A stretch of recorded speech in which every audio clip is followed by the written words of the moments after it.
জিম্বাবুয়েকে শুধু সিরিজ হারানো নয়, হোয়াইট ওয়াশ করা উচিত বলে মনে করেন বিসিবি পরিচালক খালেদ মাহমুদ। সাকিব, মুস্তাফিজ আর সৌম্য সরকার অন্তর্ভুক্ত হলে এটাকেই বিশ্বকাপের দল হিসেবে দেখছেন তিনি।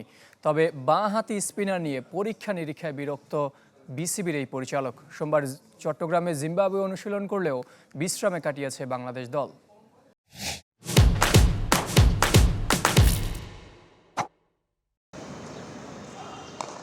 জিম্বাবুয়ের বিপক্ষে দেয়া দলটি নিয়ে কোনো সমালোচনা কিংবা বিতর্ক নেই। অবশ্য সে সুযোগও খুব কম। সময়ের সেরা দল, তাতে কোনো সন্দেহ নেই। শেষ দুই ম্যাচে সাকিব, মোস্তাফিজরা অন্তর্ভুক্ত হলে আরও শক্তিশালী হবে দল। তাই তো জিম্বাবুয়েকে শুধু হারানো নয়, হোয়াইট ওয়াশের স্বপ্ন দেখছেন খালেদ মাহমুদ।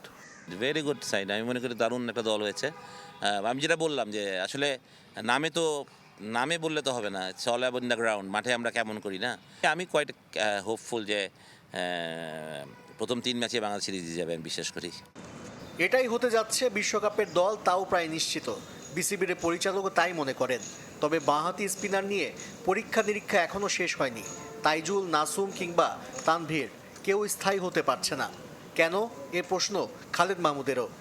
যে তিনটা নাম আপনি বললেন সবাই বাংলাদেশের সেরা বোলার আমি মনে করি। এখন কেন নাসুম না, বা কেন তাইজুল, বা কেন তাইজুল না, কেন তানভীর, এই প্রশ্নটা তো যারা ডে টু ডে কাজ করে তাদের উত্তর আছে, আমার কাছে উত্তরটা নেই আসলে, টু বি ভেরি অনেস্ট। দল, প্রস্তুতি আর কন্ডিশন হিসেবে বিশ্বকাপে ভালো কিছু প্রত্যাশা করছেন খালেদ মাহমুদ।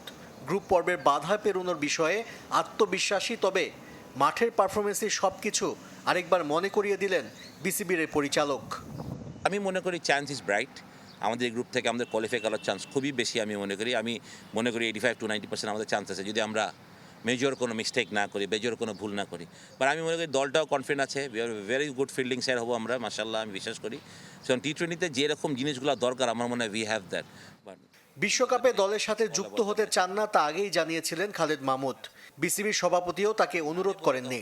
তাই এবার আর টিম ডিরেক্টর হিসেবে দেখা যাবে না বাংলাদেশের সাবেক অধিনায়ককে। আশরিক রুদ্র, চ্যানেল 24, ঢাকা।